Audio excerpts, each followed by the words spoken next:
We stone. We stone. We streaming. We streaming. We stone. We stone. We streaming. We streaming. Came to this motherfucker like yeah. All my niggas in the chat and we also high.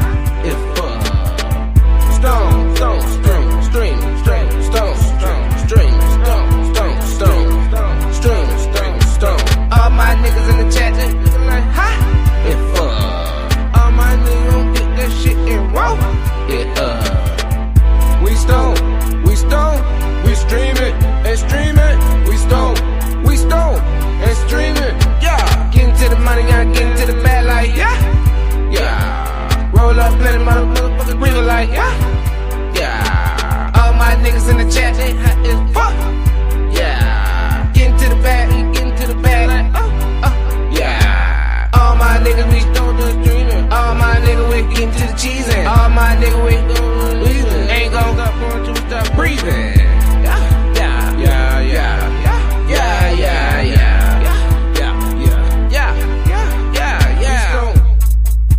We streaming. We stone. They're streaming. We stone. They're streaming. We stone. They're streaming.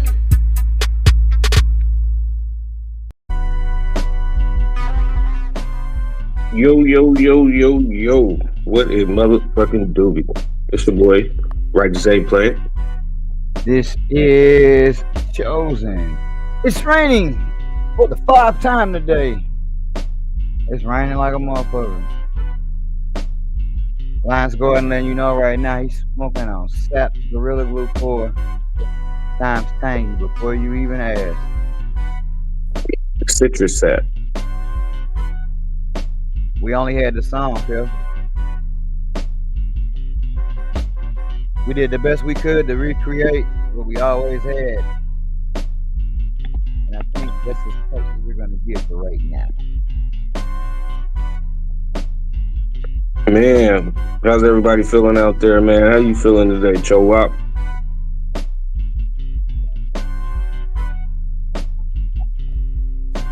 You say what? Said, how you feeling today, man? How's everything going over there with you, man? Going pretty good, man. Going pretty damn good, man. Feeling alright. Hopefully I'm sounding all right. Yeah, man. It's a Helldivers kind of day, huh? Later on, after I already know it, baby.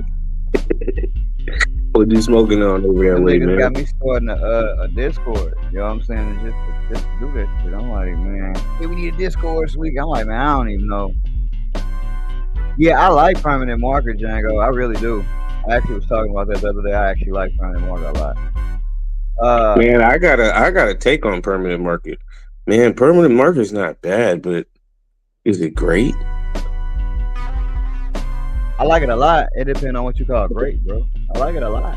Like, if it's there, it's gonna be one of the things I look for. Cause look, I don't know about y'all, but when I go to the dispensary, I get the shit that I like and that work. I'm looking for like one of 3 to 4 things. I don't go to the dispensary to try new shit. That is not how I try my new shit. It's not like, oh man, I'm gonna try this. Nope, I'm not trying nothing new unless I gotta. And even if I try something new, guess what? I'm gonna be familiar with one of those parents because of the way I shop. So like, I mean, it's pretty good with the shit I tasted so far. I like Gorilla Butter or White Truffle. I like that shit too. They'd be probably even to me. You know what I'm saying? I like both of them. You know what I'm saying? But right now, I'm fucking with all of the breath, the peanut butter breath, the Mendo breath. I'm fucking with it a lot. You know what I'm saying? Steve says, I don't like the pepper and lime. I can't fuck with. See, and what he's calling pepper, I think that's what I'm calling like the earthy, spicy type shit, and that's what I do like about it. That's the part that I do like. I like that profile, whichever profile that one is. That's the one I like. Now, hey man, I'm not saying that Permanent Marker is not good, but I do think it's an overrated strain. You know what I'm saying? I'm gonna keep that shit 100 with y'all, and like The thing that I don't like about it, I don't think I've had any very powerful permanent marker. Like Hey, I'm you with should Django. He should said just it tastes drag it good. out. He said it tastes good, smoke great, and he be as high as tariffs on that shit. I feel the exact same way. I really do. But peanut butter breath do me the same way though. I be really high smoking peanut butter breath. I like that shit a whole lot. That's That's the probably shit to like, be putting you to sleep. yeah, Yeah, that's what I'm and saying. that's what I be saying. Like, yeah, if that shit put me to sleep, man, I'm gonna like that shit too. But permanent marker never put me to sleep. It's not like the sleep strain. And maybe I just haven't had a good one, or maybe To I haven't me, had it grown right. You know. it's like one notch in terms of going to sleep. It's one notch below or above that. Like it ain't gonna make you sleepy. You're gonna be tired as a motherfucker. You're gonna be wanting to sit there and just chill and not do nothing. But hey, yo, that peanut butter bread, you will be thinking you finna do some shit, and man, you will be waking up. That's what the fuck be happening to me with that shit. So I'm really, with that being said, it's time for me to today. Actually, it's time for me to start cutting that shit. I'm ready to cut the permanent markers, but guess what? They're gonna be the last one I cut. So they probably gonna end up the permanent marker crosses rather. They probably gonna end up going a whole another week. You know what I'm saying? Sure, 'cause I ain't got nowhere to dry that shit like this. So that shit'll go like almost. Yeah, the permanent marker that I had, it was kind of piney. That's what I remember. It was more like of a piney terp. No, he say he think it's the pheno, no pepper terps. It has gas and hazy floral terps. Okay, interesting, interesting. Quick question: the strain that makes permanent marker? If you just go buy them two things and recreate that strain, do you feel like you'll have an accurate representation, or do you feel like there is like a major difference between the permanent marker that everybody got jumping, or just if you was to make it yourself? Or is it a similar? I'm one of them people who feel like, man, you'll be able to find that shit, but it's gonna take a lot of different things for you to find it. Because here's the thing, you might have someone who did a pheno hunt on both fucking sides. So let's just say a motherfucking grew 100 of these one plants. You know what I'm saying? Found a specific pheno, grew 100 of these other plants, found a specific pheno, and then they crossed them. Well, shit, it's gonna be very hard for you to find something that's very similar to that. However, what I will say is, you Okay. can probably go through 1,000 fucking seeds and find something that's very fucking close. Okay. Okay. I concur. I would have to agree. Lions go and say he got peanut butter breath, the cut. Hey man, I'll be the first to admit I got on a lot of shit late, and I always do, and I'm happy about it because when other people have moved on from it, right, or it ain't no big deal to them, I'm still like fucking with it. I noticed that like the couple things that I was on super early. The thing about me is I don't like being on in my area because I was never anything on anything early in terms of like the nation, but in my area I was at a couple things early. It's irritating because people don't understand it, and then like fucking 6 7 months later, they be talking about the thing you try to have them. No, I like it to be the other way around. They be telling me, "Oh yeah, that Mendo bread, oh yeah, that was getting us smashed." A train wreck, oh yeah, that was getting us smashed, and then I grow it and be like, "Oh shit, okay, cool." Or I might grow it and be like, I see why motherfuckers don't fuck with this no more, right? There's a lot of shit that I have not touched at all. Like you were saying about that high school sweetheart. You didn't know if it was new or old or whatever. Yeah, Gordon, I'm gonna be honest with you. Gordon said he want to cover, show his shit. He want the link. I definitely, we're gonna torture you a little bit. We're gonna keep you around. We're gonna have whoever want to come up towards the end. We want to knock these topics out and get some of these reactions over with for sure. I don't want my man's right to be like, man, you just can't just. No, man, shit, man. Shit, you could drop the link, man, if they want to come up, man. Shit, you know, I ain't tripping, bro.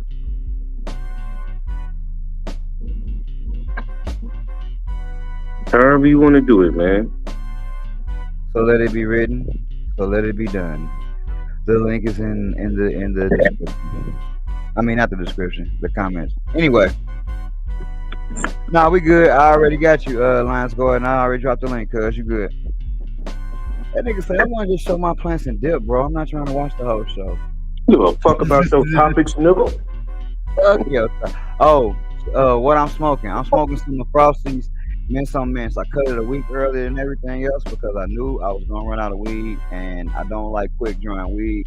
So I cut it a week earlier than everything, and then I let it dry a proper week, 8 days, right? Yeah, man. What I was saying to you earlier in our private conversation was, Let me go ahead and add I lines. think Gordon.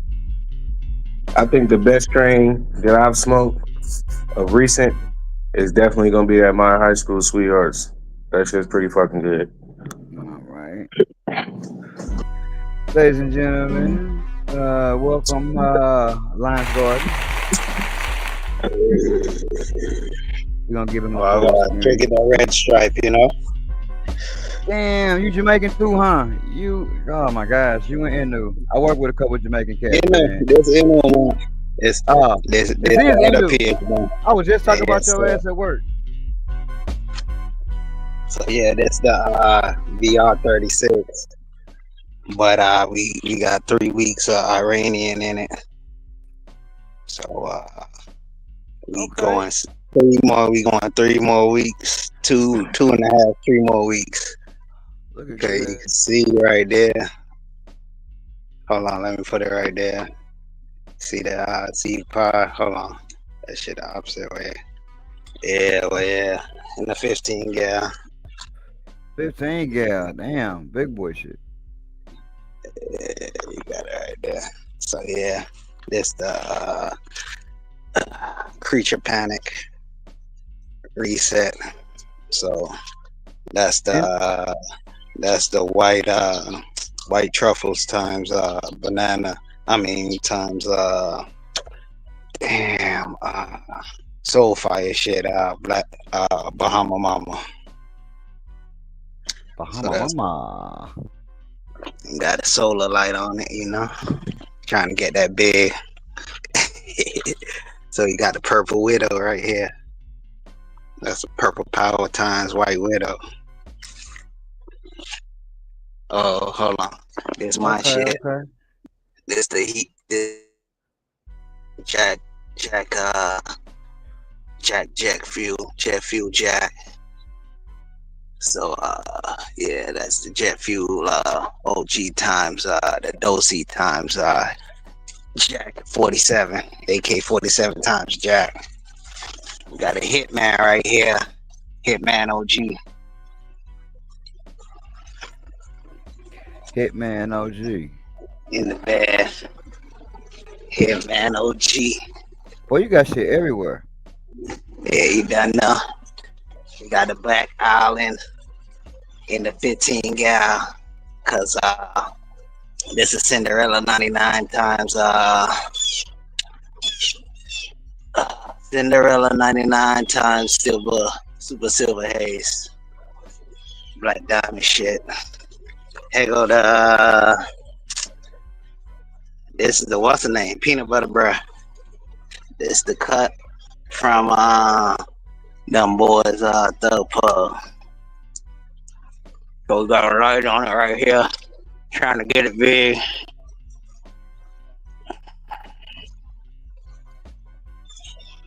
Hey, look at the leaf check. Leaf chalk check.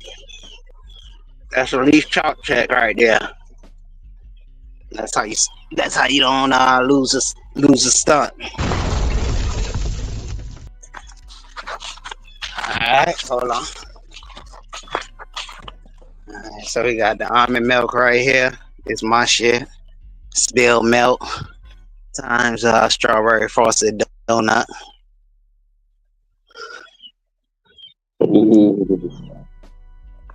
So we got the strawberry frosted donut times the spilled milk from Frosty. We got the black diamond purple right here. That's what I would have did. Took my favorite Iranian. thing and put this shit together. Yeah, the only reason this kind of late, but we're gonna let it go. We're gonna let it go 2.5, 3 weeks. What's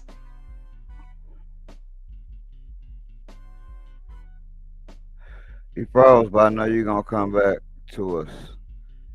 You're gonna come back to the light, Caroline. I know you are. Hey, but this Django said, "What strain is Iranian when you do come back?" I bet you that nigga talking like a motherfucker too. The Iranian, Yeah, there you go. Yeah, what strain that's is the Land Iranian? Raise. The That's a Land land Raise race, Iranian. Django. Yeah, Land Raise Iranian. That's the creature panic again. In the straight in. You know what I mean? Got the rainwater going. This the ethos. This the beast mode. This the beast mode right here. This Lilac Diesel times in game number 3. We got Okay. the Mystic right here by Ethos. We got the Candyland right there, and the Unknown Cut. We got this my Frozen OG with the Iranian in it. Okay. And so we did like 4 crosses, 4 to 5. I don't know what this is. This is an unknown clone. I dropped the tray, put the clones out here real quick, and Hey man, the Iranian got hit with it. I just put it outside. I don't care. I got 3 whole clones, and I don't know what they Right. all are because I don't got my cloner labeled on that side, so I have no idea what. Hey, Inu, what do you do? What do you do being in Florida? Because it rained a lot out there. So, like, how do you protect your plants when they're in bloom? Or do you just let it rain on them, or like, what do you do? Let it rain. I heard that. I ain't getting no butter out, no nothing. This is Tahoe times the Mac, fam. So that's an upcoming Tahoe times the Mac 1. This is strawberry frosted donut times root beer float. That's root beer, GMO root beer times platinum by in-house. Yeah, I heard of that. Yeah. So yeah, this is my shit. These are my crosses. Nah, this my boy cross. This my shit. Strawberry frosted donut. Son, eat my tops. So only the strong survive. I don't care. Got too much shit. He do got 1,000,001 motherfucking things, and I ain't seen that boy pick up a tag yet, which means he has a very good memory. Yeah, this my shit right here. This is Jet Fuel Kush. So that's the kosher Kush by DNA times the male of the Heat Wave. So that's Jet Fuel OG times Dosey. Got the strawberries right here. That nigga remember everything, bro. Irvine, you know. Callaloo. I just ate breakfast with a Callaloo. Unknown pebble. Now see this what the rain doing. This purple haze. That shit hurt. That shit so wet. So and you like fuck it, either you gonna make it or you ain't. Yeah. Okay. It's lemongrass. You know, cutting the head of the pineapple, seeing if it pop. And then we did we going to work. We got food right here. Pear greens for the winter. Pear callaloo. Callaloo like Jamaican greens. Callaloo. Do you grow any vegetables, anything indoors, or you only grow your vegetables and fruits and stuff outdoors? Outdoor. It's platinum snow. So this Tahoe snow times platinum by in-house. And then more food right here. Sheesh. Oh damn, what this is? Black. Hold on, what is this? Damn, I don't even know what the hell. BDE. I forgot what that is. Damn. It took him 19 in a row. So you finally gotta figure that one out. Yeah, we got the platinum. It might go out right here.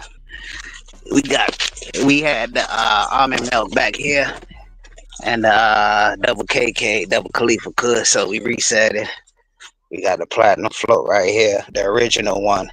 You seen the seeds from the platinum float, the GMO root beer times platinum. That's that, and that's over the cut is platinum Platinum Snow, the Tahoe Tops Platinum.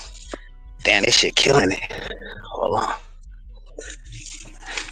It's Cersei, Bush Tea, Okay. this yam right here. So this yam just like potato. And we got the yam all through here. This soursop right here. That's it, man. Back to the regular schedule program. Hey, one last Yeah. question. Yeah, we got aloe right here. Go ahead. Aloe vera. Just a nice pineapple coming up. Go ahead. You speak for all Jamaicans. Is Red Stripe really the official Jamaican beer? Yeah, man.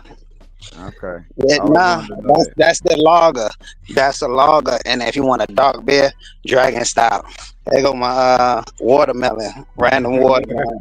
Because you got that pie right here, so the random watermelon going. So you got it running. Hey, though, what you know about them I don't know what happened them to the El CC. Presidentials, them Haitian beers? You That ever had one of CC, them? that CC ain't make it. I don't know. I ain't see that CC pop up. What you talking about, Presidente? That's DR. Yeah, Cause I went to DR. Yeah, them Dominican Haitian Republic. joints. Nah, it's Dominican Republic. They close by Haiti. Haiti and DR are the same island. They just cut it in half. I went to DR. They gave me a Presidente in a champagne bottle glass with ice. I was like, okay. With a big boy, like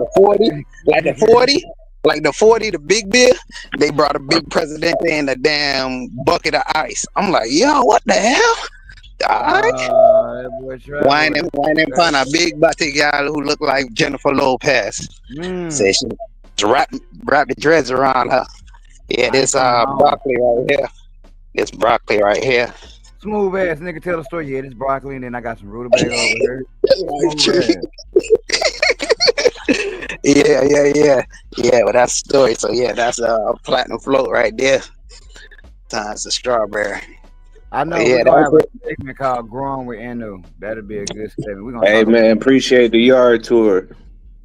Yeah, I had to hurry up because wifey went to go get something to eat. She don't like me to tour. You done know. All right, one love, family. All right, Brody. I could just imagine his wife. Enu, what are you doing? No, I don't like that.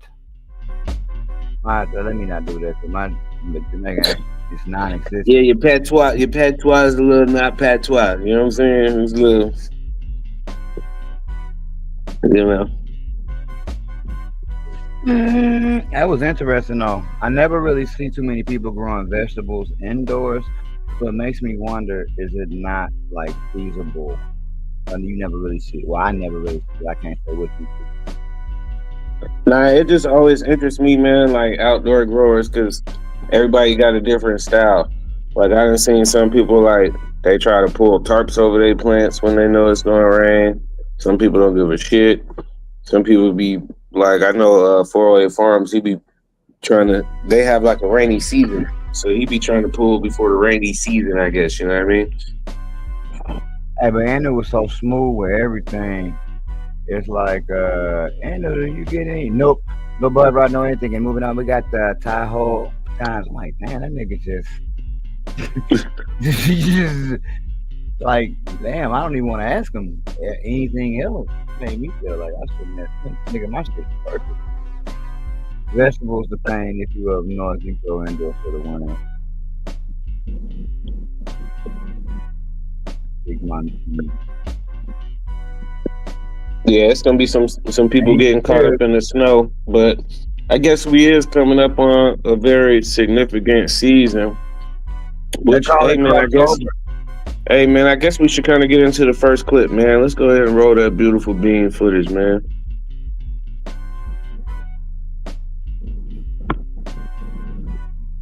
Okay, just how we'll have to do it. Let's do this first. Let's do. Damn, we gotta do that. Boom. All right. We'll start with this one. Flocka Trent checking in. Flocka Trent checking in. Free game. Free game. October is Croptober. So if you was a bullshit nigga or a bullshit trapper or you was a smoke trapper throughout the year, This is your chance to regain your snap. Yeah, I got gloves on. I'm in a fucking farm, nigga. I'm at the motherfucking farm. Let me go. This is your chance to shake fucking back. If you was a bullshit trapper from January through September, Croptober is the time to shake back. Prices and material gonna be platinum, nigga. Yeah, nigga, you ever heard of platinum in the fucking ghetto, nigga? Triple platinum, nigga. It's gonna be triple platinum. Good units, material gonna be plentiful. You dig what I'm saying? Growers gonna be T-pen, enveloping shit straight to the fucking the crib, nigga. Now is your time to shake back, bro. If you can't get up, if you can't turn something into nothing from October, Something into nothing. stop slinging bowls altogether. It's not for you. Get a job. Stop. Get right with God. Flocka. All right. Couple Hey, things. now that's Flocka Trent, man. Some of y'all know him, some of y'all don't. He be with the other dude. Well, he used to be with the other dude a lot, with the fro and shit. Okay. First thing that stuck out to me. Yeah, he ain't lying, but I looked at the comment. Hey, walked in this dude right here. October, November is right around harvest time for outdoor weed in California. So my boy ain't lying. But y'all can't forget all harvested weed must go through a 7 to 10 day hang and dry and at least a 30-day cure. How you feel about that before I click the replies?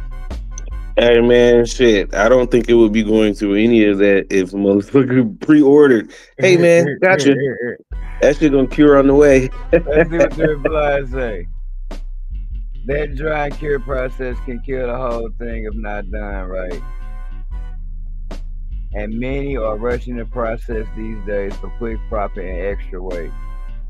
Right? Let's scroll down. I guarantee nobody growing out there outdoors doing a 30-day cure. Maybe a 10 to 14 day slow dry. But shit, only ones doing 30-day cures are the ones without buyers.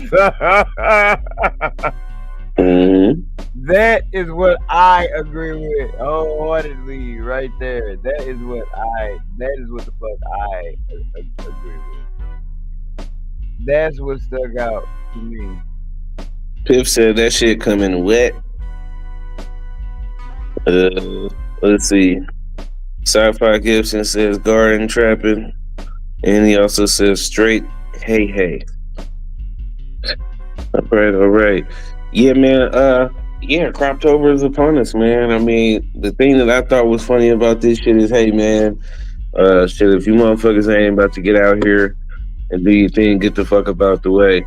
Hey, man, I'm out the way. You know what I'm saying? So I was just like, yeah, man, it's cool, man. I'm out the way. You know what I'm saying? I'm glad that the season is upon us, but I mean, personally, it's not like I say, hey man, let me buy your indoor weed, but I don't believe the weed I'll be buying the outdoor weed either, so it's not really my forte. And I do think outdoor weed does taste different than indoor weed. I do think that they do taste different. Django says, stop telegraphing. Them people watch those reels. That's what he say. Hey, it's true. That's what I was saying. He be with the other dude, but I wasn't gonna call him the snitcher because people be saying he be snitching and shit. The other light skinned dude, man, he be having the fro. Them niggas gonna get somebody in trouble because they done doing shit. So they feel like they can say or do whatever because they don't give a fuck. That's how I feel. Like, of course them niggas gonna say and do whatever because they're not doing that shit no more. When they was doing that shit, they would never get on there and talk like that. And that is the thing that's fucked up about it, because it's like, damn, you really putting out all these methods. Now, some of the methods are blown up.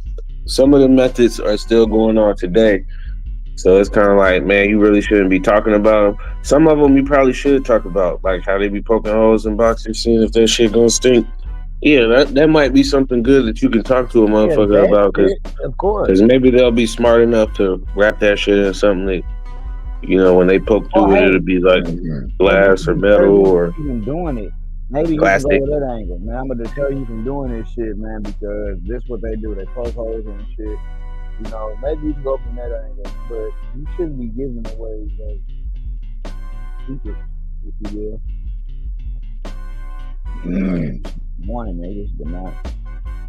That shit was unnecessary. You just wanted to just show what was going on. We're gonna move on to our next. We're gonna jump right into it, bro. Right, the fuck into it.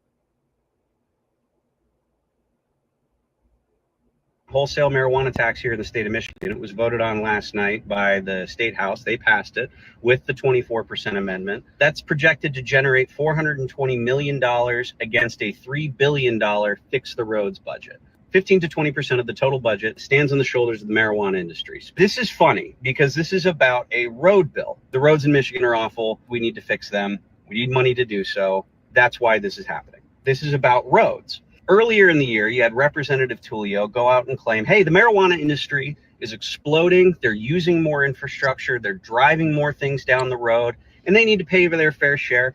Here's the problem. Last year, we had a record year, and we sold 1.1 or 1.2 million pounds of marijuana across the state of Michigan. That's roughly 500 metric tons. So for 500 metric tons, we're paying $420 million into the road scheme to help out, to do our fair share. Where it doesn't make sense is that in a different part of the same legislative session, there is a grant to a copper mine that's being proposed by a Canadian company up close to the Porcupine Mountains. They're going to get $50 million to open up this mine. Now, I don't know if you know this, but in Michigan, we have an extremely high truck weight limit. It's almost twice as much as every other state in this country. Almost 160,000 pounds, where in Ohio, your truck can weigh max 80,000 pounds. We have trucks that do way more damage per truck to the roads. And who uses these trucks?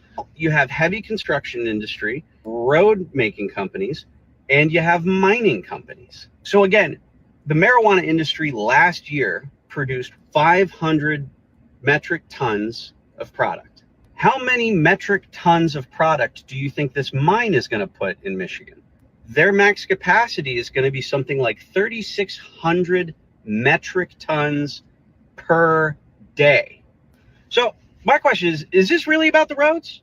You're taking $420 million from a distressed industry that puts 500 metric tons on the road per year, and you're giving $50 million to a Canadian company who's going to put well over 1 million metric tons of material on our road, on trucks that damage the road. Is this really about fixing the roads? Or is this about, just stealing? You may have heard about the 24% wholesale marijuana tax here in the state of Michigan. All right. I'm not gonna lie to you, because I am super high. Yeah, I didn't follow like a whole lot of that. I was like, damn, it took a long time to get to the point to where, hey, they're taking money from us for the roads because they need the roads to be cool for this copper industry because, hey, they're gonna pay us a lot more than you fuckers are. That's what I got from it. Yeah, man, pretty much what he was just saying is, man, one, the thing that I wanted to point out is they just adding this additional tax to the weed out there. And I thought that was kind of fucked up. I really be hating when they be overtaxing weed and shit like that. But pretty much he was saying, hey man, they gonna tax the weed industry to help pay for the motherfucking roads. But the people who really fucking up the roads, hey man, y'all ain't about to tax them. Y'all actually about to incentivize them to come in and build this fucking mine. Hell yeah. And hey, and yeah, you probably are, because they're gonna make a lot of money. And what he's really saying is the people who are really gonna fuck up the roads, these type of companies. Hey, sure. In trucking, man, vehicles be having certain weight limitations. That was the other thing that stuck out to me. So like, you might see like, a fucking semi truck, motherfucker got 80,000 pounds on it. 40 tons. That's kind of like the fucking max that the motherfuckers should be doing. But he also said in they state, yeah, man, you can have 160,000 pounds. And I was just like, damn, that's a lot of weight when you think about it. The other thing, man, that really had popped out to me too about this shit, man, is the amount of weed that was sold in Michigan. I think they said it was what, like 1.some odd million pounds or some shit.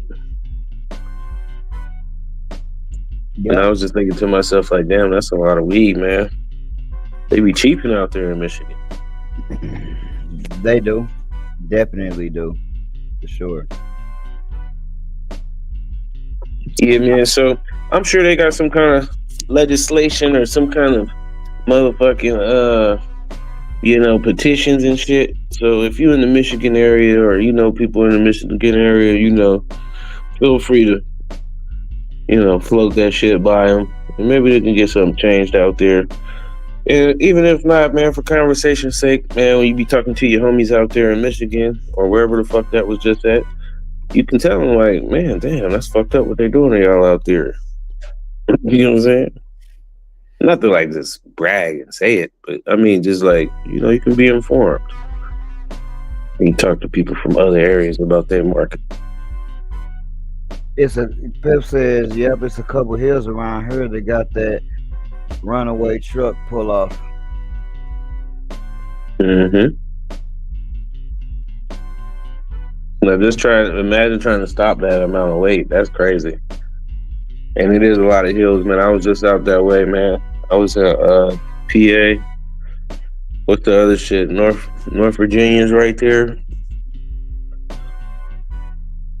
West Virginia, my bad. Nigga said North Virginia. Hey, man, you ain't the only one high show out. I think we got a couple more clips for y'all, man. Let's get into the next clip, Joe. Alright. Oh, shit. There we go. This shit here sparked my interest. This shit was... Because we was having a conversation. It's top shelf weed versus mids. The real difference. I hear this shit a lot, dog. Mids. I grew up mids. It's mids. So I'll be like, what the fuck are y'all calling mids? Mids. $1 million worth of mids. Yeah, so let's see what they're talking about. It's about 9 minutes. I'll be pausing probably throughout this motherfucker. Because it's a couple of things he said, and I wanted to get a couple people opinions, yours included. One of the most common phrases in the cannabis world, top shelf. You've probably seen it on dispensary menus, heard growers brag about it, or maybe even used the term yourself. But what does top shelf actually mean? Well, what does top shelf mean to you, bro? And to y'all in man, that's where they put the jar at, man. That shit is on the top shelf. Really, man, I think it's a liquor term. Top shelf liquor, you know what I'm saying? Distinguished brands, distinguished weeds, things that are sold at a higher price point based upon the quality or perceived quality, of that material. Okay. And I think that's where we were, to me, where everything, look at him, he about ready to explain that shit for real. I think that's where we need to establish as a community or public or whatever, the baseline for what top shelf is, because if you take some people in, not trying to talk about this place, but Boise, Idaho, and take them some shit that they've been smoking in LA because they had weed a long time there. You could might can take them some mid-grade weed in LA and they never even see no top shelf LA weed, and they think that shit is top shelf because it's better than anything they've ever smoked and ever seen. So I think, I mean, it's subjective to your location for sure. Yeah, and not only just your location, but what's available to you. Because shit, you might know somebody who got some gas, and shit, you might not know anybody. And with the internet being the way the internet is, motherfuckers are being brought closer together every day. You know what I'm saying? Yep, that's all. Okay, cool. I feel the same way. in this video, we're going to break it all down. From the frost of the trichomes, to the weight and structure of the bud, to the cure, and finally, to the aroma that leaps out of the jar. Yay! Chapter 1. Trichomes. When people think of top shelf, the first image that comes to mind is often a bud covered in glittering frost. Glittering. Those sparkles are called trichomes and are glandular outgrowths of epidermal cells and look like little mushroom-shaped structures that consist of stalks and resin heads that house the plant's key chemical compounds like cannabinoids, terpenes, and flavonoids. Now here's the key thing. Trichomes are actually part of the plant's natural defense mechanism. For example, the sticky resin deters insects and grazing animals, while the bitterness of the terpenes makes flowers less appetizing. Even THC plays a role by absorbing UVB radiation, shielding the plant's DNA from cellular damage, especially in high altitude or equatorial regions.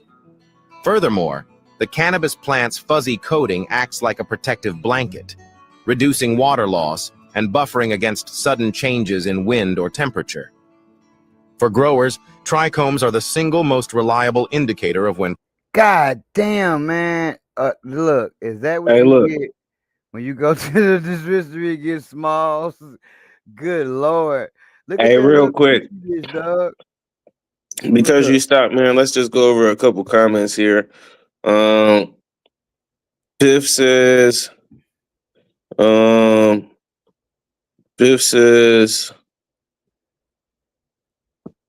what did Piff say? Piff said, mids to me is good weed with seeds. Reggie is bad weed with a lot of seeds. Now that's the old school. That's how that shit used to be. You know what I'm saying? For sure.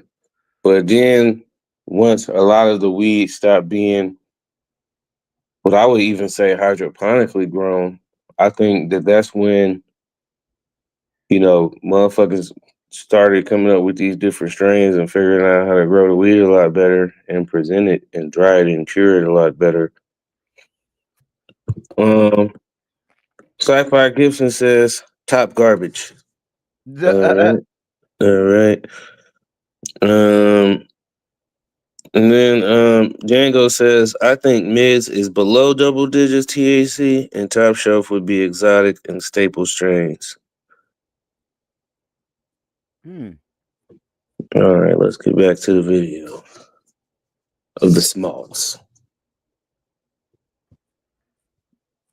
Man, that's the smallest thing ever, bro. God damn. To harvest. Clear trichomes mean the cannabinoids are still immature. As they cloud over, it tells us that THC levels are at their peak, and the plant is in its prime. Amber trichomes, on the other hand, suggest chemical conversion is underway, often shifting effects toward a heavier, more sedative high. Now, right there, that was one thing that stuck out. That nigga said cloudy is when THC is at its peak, and it starts to degrade. So, like, to me, it's crazy that and I mostly heard this when I was growing in the beginning, that you want a lot of amber, I heard that. Now, obviously, the rule of thumb was like 5-10% amber or whatever, just to ensure that everything else was cloudy, because really you're going to kind of have all three. For real, you should have probably 7 to 10% amber and probably 3 to motherfucking 7% or some shit like that clear, and the majority of the rest of that shit should be cloudy, in my opinion. But I used to hear, when I didn't know any better, my folks used to be like, just let it go longer and let this shit get amber up and get couch locky. So my first question to you and the chat, I don't let weed go a long time. I just recently started letting shit go 9, 10, 9.5, almost 10. That's unheard of for me. Last 2 harvests have been like that. I noticed a little bit of a difference. Now I'm talking about power wise. I know there's other differences which we can go over later, but do you feel like, I like to have my shit more 20% amber? How do you feel about that? Because For me, he like to be stuck. For me, it depends on the strain. But you gotta remember too, Man, there's different growing styles within the one grower that I was or am, right? So if I'm growing strains out just to see what they do, like man, 63 days is good enough for me. You know what I'm saying? To feel like I can look and know what this strain is doing. But depending on what it is, like my cookie strain, I used to like that shit to go 70 days. Whereas you might talk to somebody else and they be like, yeah, that shit needs to go 12 weeks, 14 weeks. I'm not going that long. And then you also got to think about, okay, well, what am I doing with this material? Am I going to process this material? You know what I'm saying? If I am processing this material, you know, it can affect the type of rosin that you're going to get. Like, I already know it's been plenty of times where, and you know, it's not like I'm taking my shit to a lab or nothing like that, where the difference between you getting a whole bunch of heads in your shit versus you having heads and stalks in your shit can, you know, greatly vary. And then if you one of those people who looking for color, you know, you probably want to chop your shit a lot earlier instead of letting your shit go later. Okay. A lot of people saying 70, at least 10, you know, Celsius 70. Yeah, that's new for me.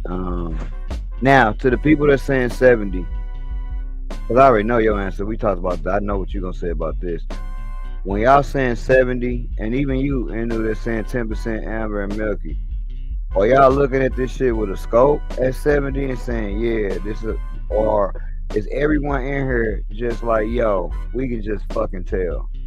And I will tell y'all, I've been like that before too. And this last harvest that I just started dropping shit on was the first time in literally years where I pulled out a scope and I seen shit that I didn't think I would see. You know what I'm saying? Like, I saw plants that I thought would be way more cloudy than they were.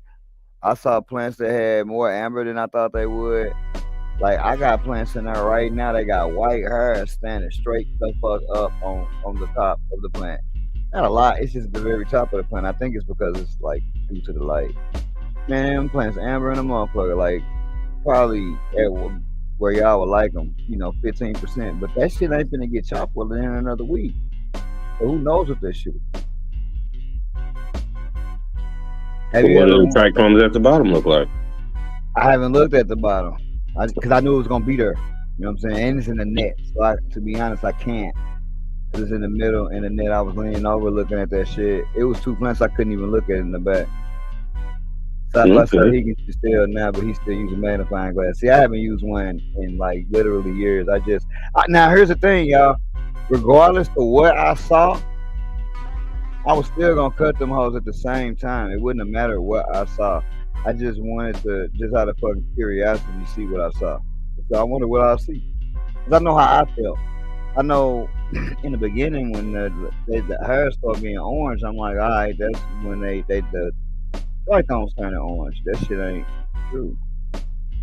Yeah. Yeah, shit, that's a pretty long video, right? Yeah, my bad. A grower chasing true top shelf potential doesn't harvest based on the calendar. They harvest by watching trichomes under magnification and choosing the perfect window. Chapter 2, Density. Pick up a top shelf bud and it should feel firm, compact, and sticky without being brittle. Density tells you a story about how that plant was grown. Buds become dense when they receive optimal light penetration, consistent airflow, and proper nutrient support throughout the flowering cycle. Here are a few key signs to keep in mind the next time you're examining your buds. If light can't reach a bud site, the flower stays airy. If humidity is too high, buds remain loose to protect against mold. And if the plant doesn't receive enough calcium and magnesium, which are the minerals that fortify cellular walls, flowers can collapse inward instead of stacking tightly. And here's the thing, density isn't just about looks. A dense flower contains more trichomes per gram simply because more calyxes are packed together. Now, if you're new to the term, a calyx is the tiny, tear-shaped structure that makes up the bulk of each bud. It's part of the plant's reproductive system that's formed to protect the seed inside if pollination occurs. The more calyxes that are tightly clustered, the denser and more resin-rich your flower will be. I did not know that right there. Like that's a level of shit I didn't know. Now, knowing that this dense cola and popcorn bud, I feel like when we started using LED lights, it took this popcorn bud and the morphology of the light, well, the morphology of the plant under the light because of what they were saying, the UVB, all of that shit that's added into the LED lights that is not in an abundance in HPS lights because we manipulating it. I feel like we have made certain plants that were generally popcorn bud type plants turn into the plants that are denser, and that's why buds look different under the LED and HPS light. Is what I was thinking when I seen that, but I actually didn't really trip up at it. And that translates into more cannabinoids and terpenes. Loose, airy buds may look big, but they break down to far less material. Chapter 3. Curing. If trichomes are the raw power and density is the body, then the cure is what makes a bud truly refined. You can grow the frostiest flower in the world, but if it's dried and cured poorly, it will never be top shelf. Curing is the slow post-harvest process of preserving and refining cannabis. Curing cannabis is no different than curing other plants we've come to treasure. Just like tobacco leaves, cacao beans, or even vanilla pods, raw plant material starts out harsh, green, and undeveloped. But given time and the right environment, enzymes and microbes transform it into something flavorful, smooth, and shelf-worthy. The first step is drying, which removes surface moisture without cooking off delicate terpenes. Then comes the cure, which involves sealing the buds in jars or containers that are opened periodically to burp excess humidity. Inside the jar, moisture equalizes. Enzymes break down chlorophyll, and harsh byproducts are neutralized. The length of your curing process has a direct impact on the flavor and quality of the final product. A rushed cure traps chlorophyll, which makes the flower burn harsh and taste grassy. But when the cure is given time, it results in a final product that is smooth, richer in flavors, and has a more stable potency. Now, the whole reason for this video, because after we do this, we done. The whole reason is this next, like, 40 seconds of what he finna say. Many connoisseurs compare it to aging fine wine. The longer it's allowed to develop, the more complex and enjoyable the experience becomes. A simple test can tell you if a cure was done right. Roll a joint and light it up. If it burns evenly to a soft white ash, the flower was properly dried and cured. If it burns... Now, that's what I used to always, which I actually, because that's all I wanted, because I just really wanted to ask you, did you agree with that part? Because I used to always say, right, I used to always say when people be like, oh man, did you flush the plant? Because if you flush it, it's got like a lot of nice white ash, right? And I used to always tell you personally that I thought that white ash more so correlated with how the plant was dried, more so than if it was flushed. What you think? Yeah, man, I think it's a combination of both things, man. I think if you don't flush out all the nutrients that are in your plant and your shit is nutrient loaded in the buds, well, shit, you can't eliminate that through drying and curing because those nutrients are still all throughout your plant. So I think, you know, if you flush your shit really well and then you fuck up on the dry, well, then that shit might still not smoke well either. So, you know, I think it's a combination of both of those things. And you know what? I'll tell you something too, man. When I take these breaks, stepping back from growing, like I'm telling you, like if I was growing right now, I would definitely be probably growing my high school sweethearts. I'd be trying to figure out, you know, how to do something with that and mix that with something, right? Mm-hmm.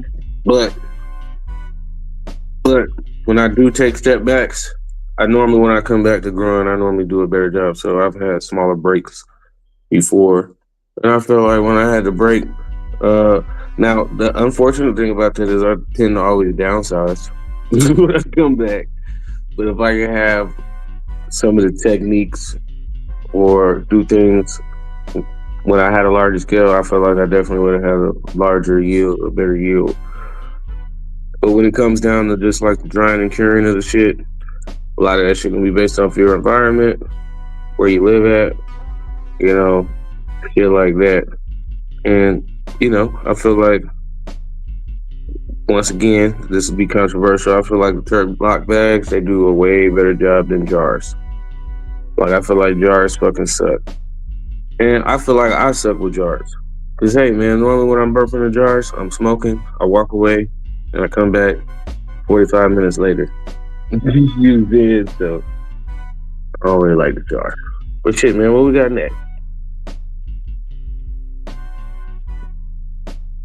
We have this dude. Them niggas used to go all the way to Cali just to get 5 bags. And they used to be like, yeah, bro, the number cheaper.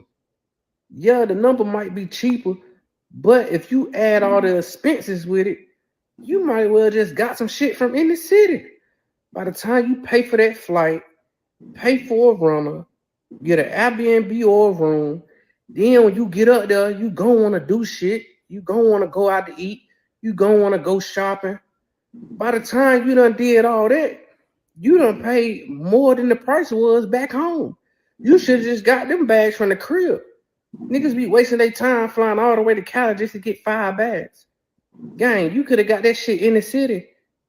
See, some people don't be adding the expenses onto the price of the bags. But if you getting them bags for this number, you gotta add the flight, run. I think we already heard that whole thing, right? I don't know if he just went back. But man, what do y'all think about that, man? Because I think it was a very simple concept to kind of understand.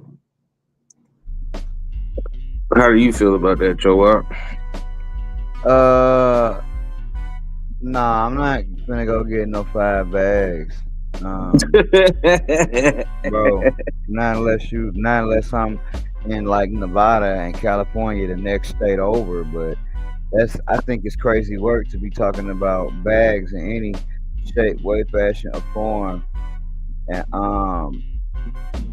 you know, you talking about Airbnb and doing shit, you better go get some. You better be going to get some pounds, right? Hopefully, he's talking about pounds now. Yeah, that's what he's saying, man. He's saying like, man, you motherfuckers going out here getting these little ass loads when you could have just bought this shit here after all the money you spent.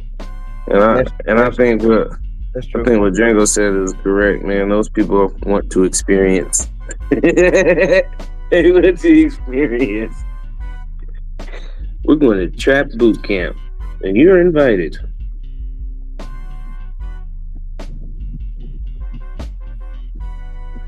Yeah, I seen that before. Sci-Fi says fly all the way to Cali to get moldy weed.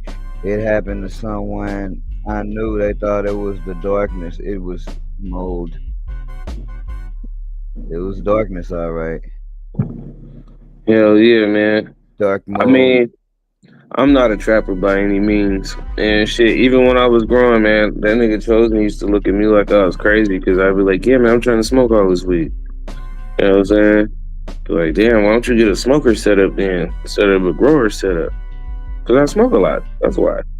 But, yeah, man, I just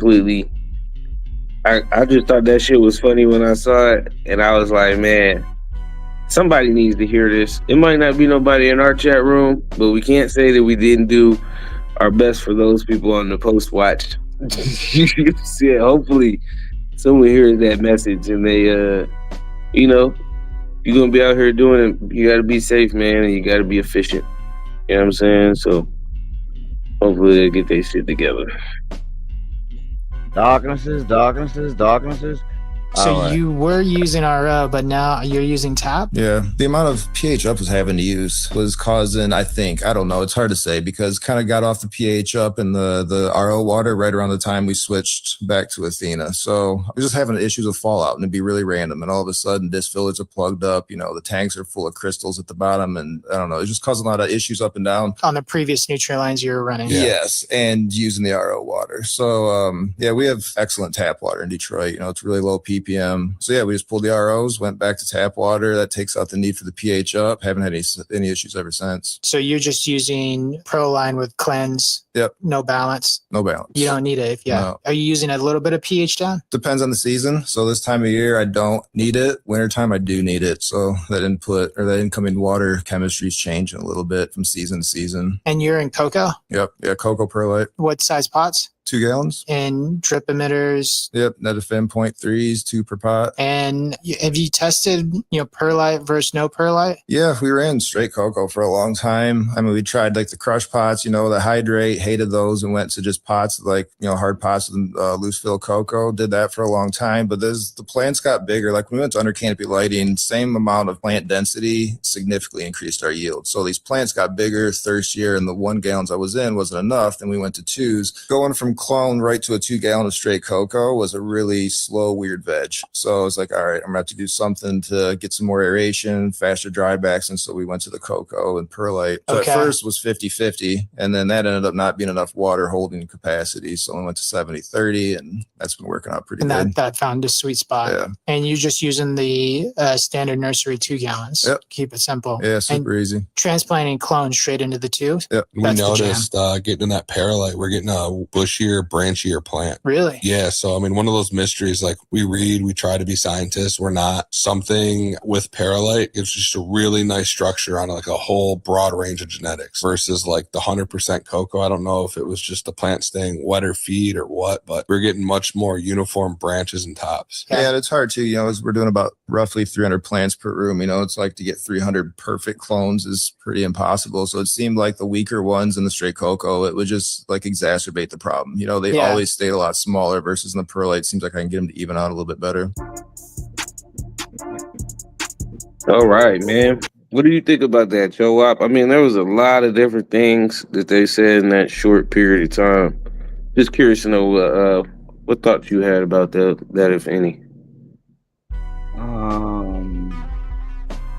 I was thinking at the time, I can't really remember if I noticed more growth with perlite than I did with cocoa.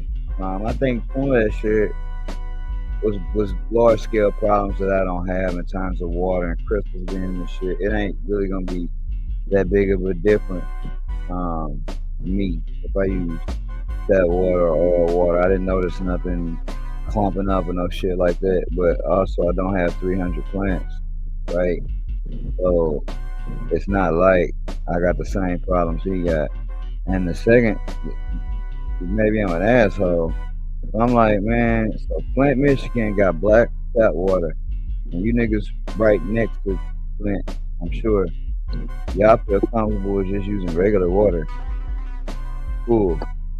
That's what I thought. Personally. Well, Maybe when you talk about stuff like that, man, I mean, I think that there's good water up there because they all on them Great Lakes and shit. But I just think when you talk about places like Flint, I think that shit have more to do with like the piping and how they bring the fucking water in than the water itself. You know what I mean?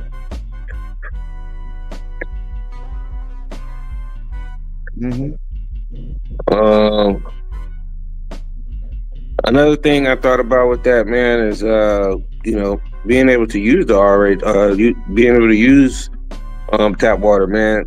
That's something me and you have talked about before, man. Whereas like your tap water out there is like 200 parts per million, if that. You know what I'm saying?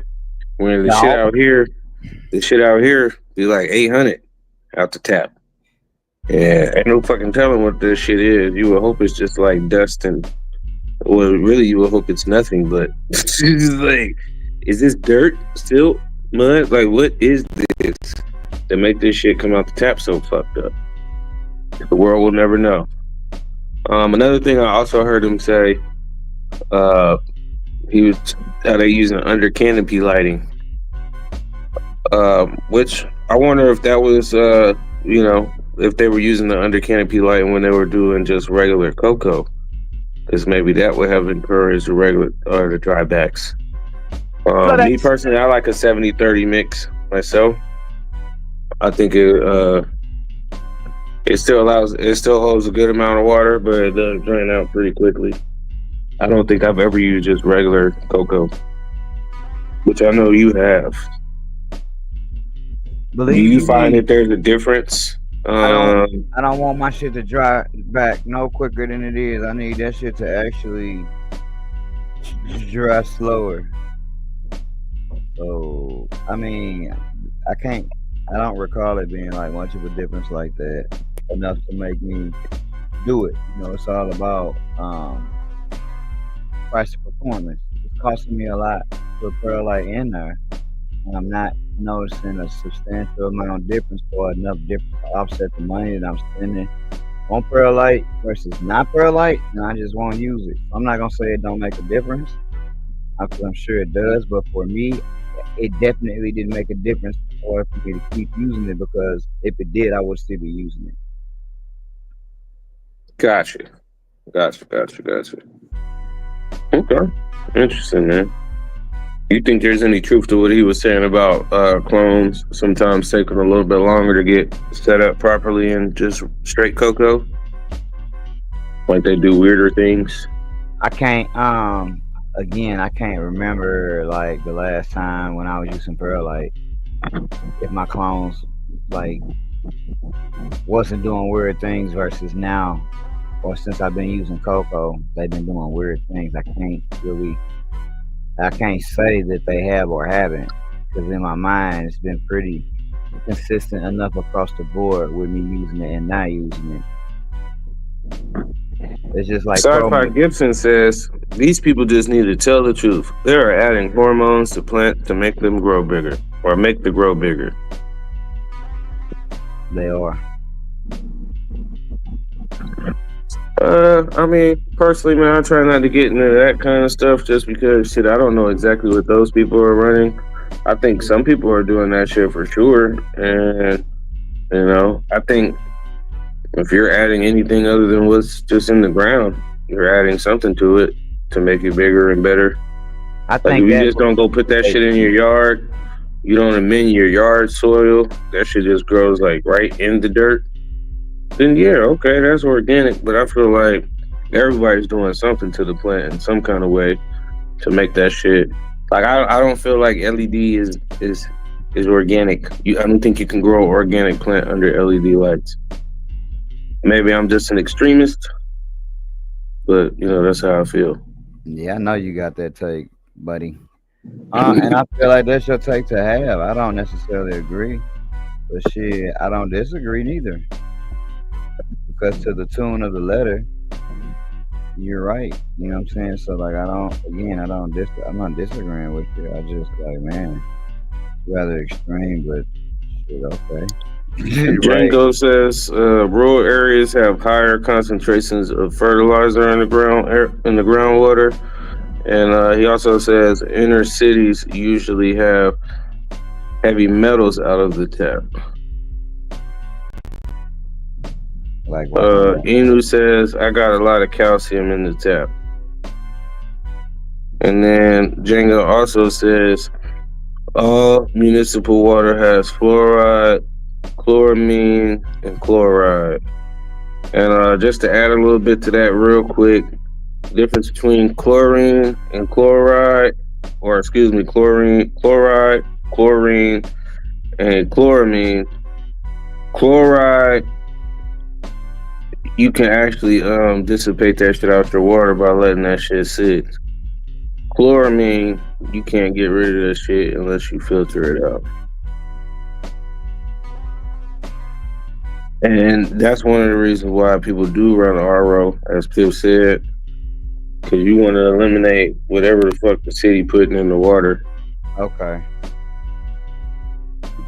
Chloride and chlorine, you can get out of. You can get by letting it set out. Chloramine, you cannot. Okay. All right. So we got any more topics, man? Before we wrap it up.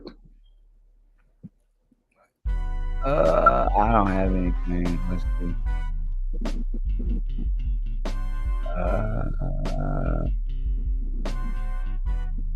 You want to talk about this Utah church that uses marijuana?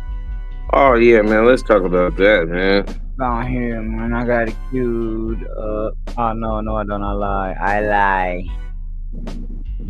Have to do this. Get going. topic. Stuff about.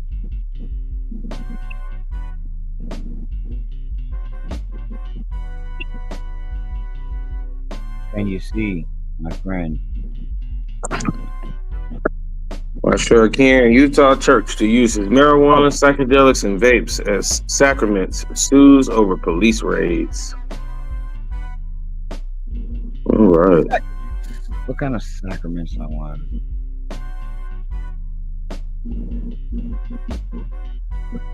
Once openly referred to as a religious operation as a loophole and laughed when corrected, he also looked how stupid they are. He also said, look how stupid they are. They wrote it all down. By Elixir Cabrera, Utah News Dispatch. Months after Utah's ban on flavored vapes, Black House, a former Sugar House vape shop, became a sanctuary and safe haven for those searching to get flavored cartridges for spiritual and religious practices. What? The electronic cigarettes joined other sacraments that have been at the center of religious legal challenges of the state, like psychedelics, mushrooms, and cannabis. But after Utah law enforcement agencies raided the Sugar House location, as well as the Salt City Sanctuary in South Salt Lake in August, all of those sacraments have been put into legal question, with the Sugarleaf Church, the institution overseeing both sanctuaries, initiating a lawsuit to keep them. Officers arrived using riot gear, AR-15s, pry bars, and battering rams, forcibly entering both sanctuaries, and immediately began disabling the security systems and surveillance systems with a crowbar, the church said in a lawsuit filed in the U.S. District Court in Salt Lake City in August. During the raids, officers confiscated cannabis and psilocybin products, which the church called sacramental property, as well as thousands of flavored vape cartridges, blank checkbooks, waivers, clergy rosters, cash donations, tablets, and membership records. The church is asking a judge to order law enforcement to stop interfering with members' free exercise of religion and to award compensatory damages. The institution is also asking that the South Salt Lake Police Department and the Utah State Bureau of Investigations to undergo mandatory religious sensitivity training and for the immediate return of property.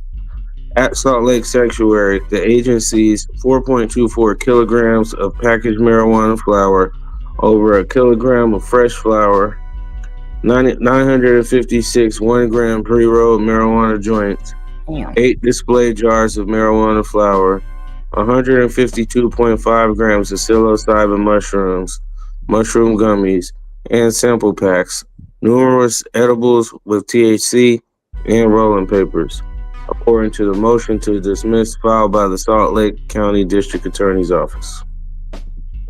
Man.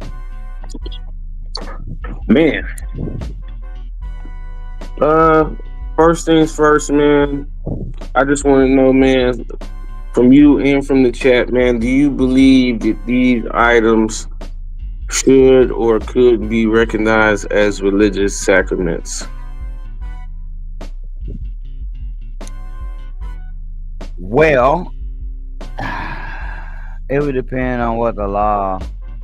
I feel like it's like the THCA thing. It depends on what is actually considered a religious sacrament. What's legal? What does that intersect at? Like, because I'm sure ayahuasca is considered, some type of spiritual thing, but it ain't legal. You know what I'm saying? Piff says, trapping out the church. You can't make this shit up. Then he also says their ass going to jail. Yeah. Now here's the thing, man. I'll be honest with you, man. In my journeys, even just being, a black child, man, I will always be curious of other religions, you know what I mean? And other people's thoughts and philosophies. And one of the first group of people, because even though, I would say they black, some of them may not say that they black, but, one of the first places I can recall, or one of the first people I can recall looking at it and be like, man, I need to figure out more about this person, would be Bob Marley, right? So I can remember seeing Bob, and you know what I'm saying? They started talking about Rastafarianism. And, you know, one of the sacraments was the flower, you know what I'm saying? So just being young and forming my own opinion, I always felt like, you know, people did use these, you know, these different flowers, herbs as sacrament, you know, just depending on what their religion was. You know what I mean? So, you know, I'm kind of of the mindset that, hey man, even though it's a loophole, if that's what they're claiming and that's their religious doctrine, like, I don't have a problem with it. And I don't think that they should be discriminated against, even if, you know, their religious doctrine is opposed to whatever's on the states. You know what I mean? Yeah. Because it's in Utah. Y'all not out there stopping the Mormons from having 7 wives. Y'all ain't stopping that shit. You know what I'm saying? So it's like, man, if you're gonna enforce the law, enforce it equally and evenly across the board. Mm-hmm. Mm-hmm. Man, Sci-Fi says, I used to know a funeral home that was selling dust. What? And then Django says, what does Django say? Django says, shit, I would join that congregation. Jeff said, shit, Sci-Fi, that's that real water. It's all natural from the earth. From the man. earth. So I kind of respect it, man. I kind of respect it. If that's what y'all doing, that's what y'all doing. I mean, shit, if your religion is smoking crack and y'all are a legitimate religious organization that's on the books, well, shit, man, if that's y'all holy sacrament, I mean, I'm not smoking crack. And shit, I'm not joining your motherfucking religion either. But you said if y'all want to smoke crack in the tabernacle, do your thing, man.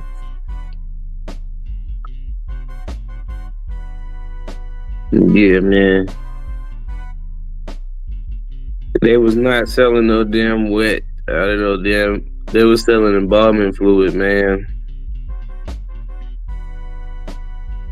That is not PCP.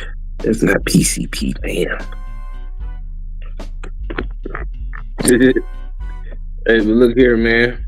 You got anything else for the people? Because I know we did go over a little bit longer today. No.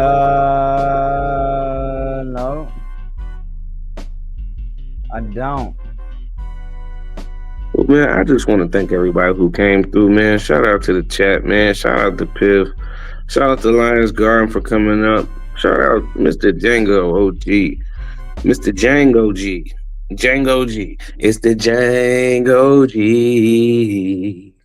Shout out to Sci-Fi, man. Who else is in the building today, man? Man. Shout out to everybody in the Stone the Stream family, man.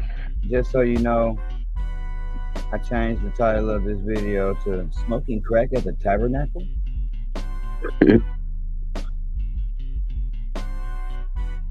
Hell no. But shout out to all the Golden Streaming family, man. It has been a lovely show. It is your boy, Righteous Ain't Playing, signing out. Yes, sir. It was a good show. Just shows and checking out. We shall return. God damn it, we will return next week.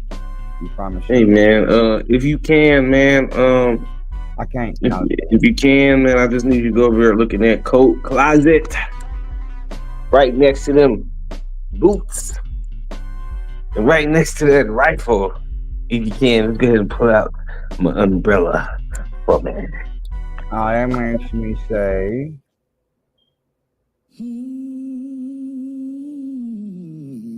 YG Productions. All these hundreds and this bitch is gone. Tommy gun, 100 bond, it's gone.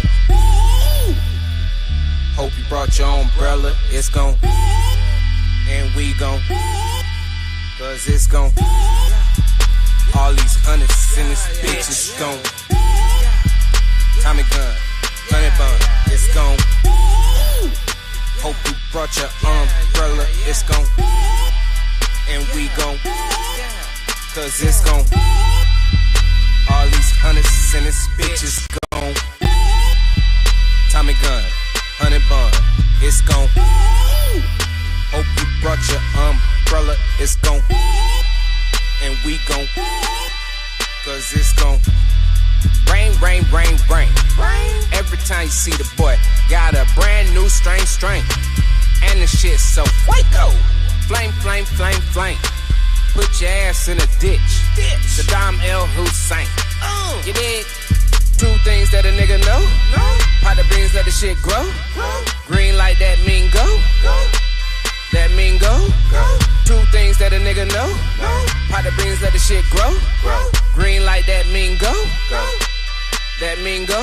That man go. That man go. Beat the game. Cheddar lingo.